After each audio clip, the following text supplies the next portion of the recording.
AEW stars have called out an apparent tone-deaf comment by WWE. Elsewhere, we also have an update on post-WWE plans for a released Raw superstar. And TNA Wrestling have signed an ex-NXT champion. More of that in the wrestling news right now. So the big news on Twitter recently, or the big drama, I guess, on Twitter was a couple of AEW stars kind of taking exception to a tweet made by the WWE on Fox Twitter or X account. Yeah, which crucially I don't think is run by WWE, it's run by Fox themselves. This isn't a thing from WWE, it's a thing from an affiliated account to their company. Right. Yeah. Basically, they posted a photo, WWE on Fox, of Lashley and the Street Profits, and the caption was "Dem Boys," which outside of wrestling, you might see that phrase all over the place, but in wrestling, crucially, it's been kind of reserved for the Briscoes. For 20 odd years. Yeah, right. And obviously the Briscoes recently, well, this year, Jay Briscoe sadly passed away. So it seems to still be quite a sensitive subject. Understandably so, emotions were running high.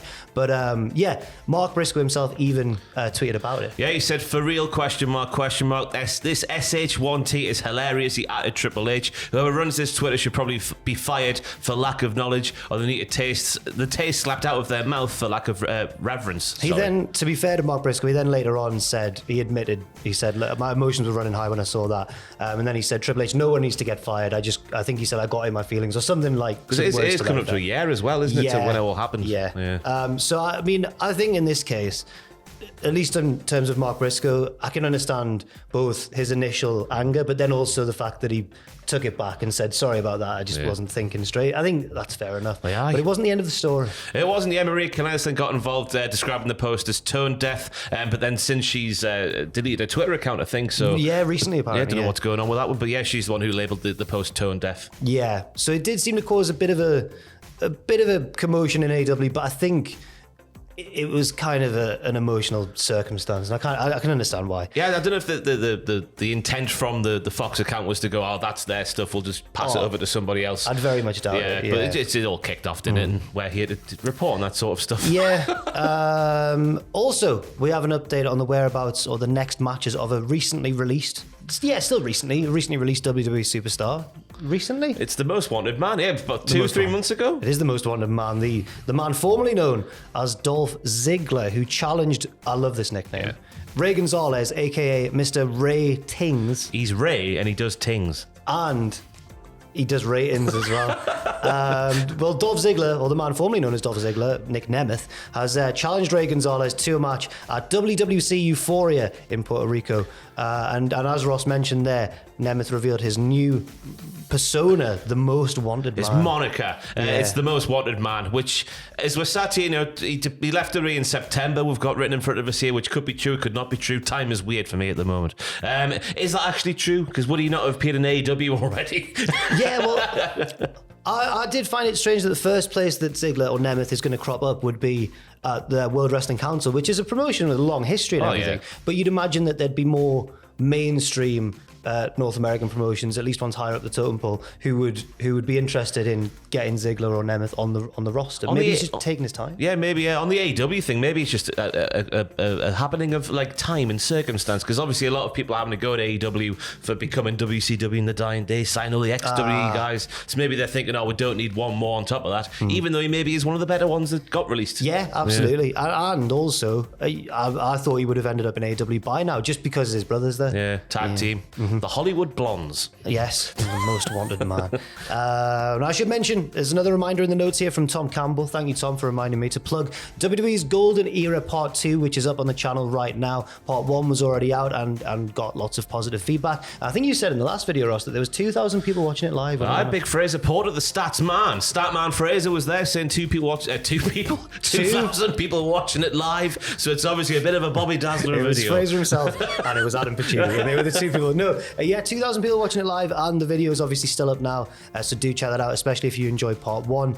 You say it was a 4-part series. I think it's a 4-parter. Absolutely. There's been a lot of hard work that's gone into that, so congratulations to everyone involved. Now let's talk about Impact Wrestling, because That was Ross's Dave Penzer impersonation because the legendary Dave Penzer. It's the 90s voice, well, the mid to late 90s voice of Dub C Dub. Yes, he's parted ways with Impact Wrestling. Final Resolution was his final night with the company. Scott D'Amore then made the announcement to the live crowd and presented him with a special award for his years of service.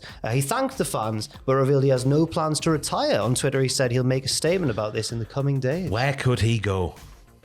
I don't know. Would he be the sort of legacy outside of the ring appointment that Tony Khan would make in AEW? Maybe maybe for Sting, he could get that one off at least for Sting's retirement match. That would be very good. Sting. It's his voice is one of my earliest memories in wrestling.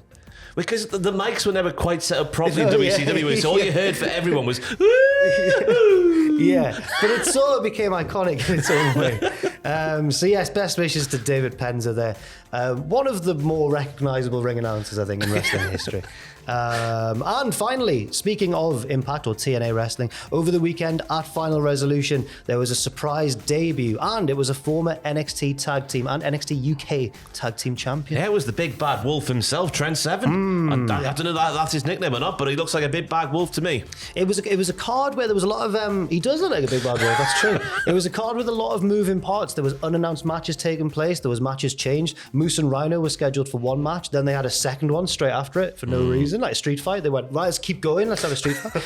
And one of the matches that was changed was originally meant to be Speedball Mike Bailey versus Trey Miguel, but then Trey Miguel teamed with his partner Zachary Wentz of the Rascals, and that meant that Speedball needed a partner. And Trent Seven made his debut. They won the match, and then what happened, Rob? Yeah, Scott D'Amore hopped in the ring straight over the top rope from the floor, so he did. He offered Trent a TNA wrestling contract, which he then signed there and then.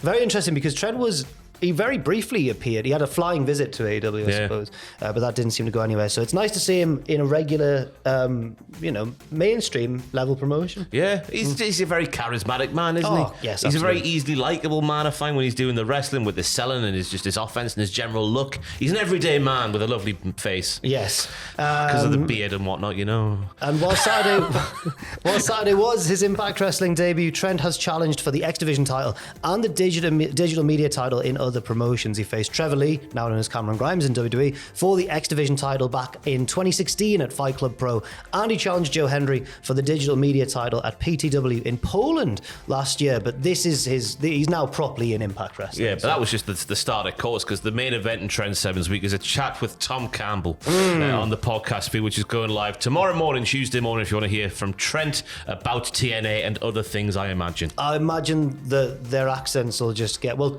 Trent's got quite a thick accent. How many times will the word bab be said? Roy Bab. Just two West Midlands boys having a good old chat. Thank you very much for watching this news video. There is another news video that should already be out on the channel right now if you want to check that out too. And do leave your thoughts, opinions and comments in the comments section down below. Have you got anything coming up in the next few days? It's all just Christmas content. We're just getting ready for the Christmas schedule. We'll be keeping up the regular videos per day over the Christmas schedule. But yeah, we're all systems go this week, isn't it? Yeah. Podcast on Friday.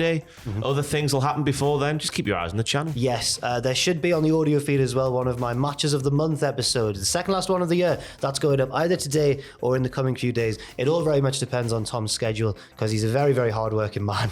And I feel bad whenever I message him, like, can you do my little pod? Can you edit that, please? And then he goes, I can, but I don't want him to stay up well into the night. I don't think he would say he couldn't, though. You know he wouldn't, and I don't want to put that on him. So it'll be some point this week probably, so look out for that on the audio feed as well. Thank you very much for watching, and we'll see you very soon.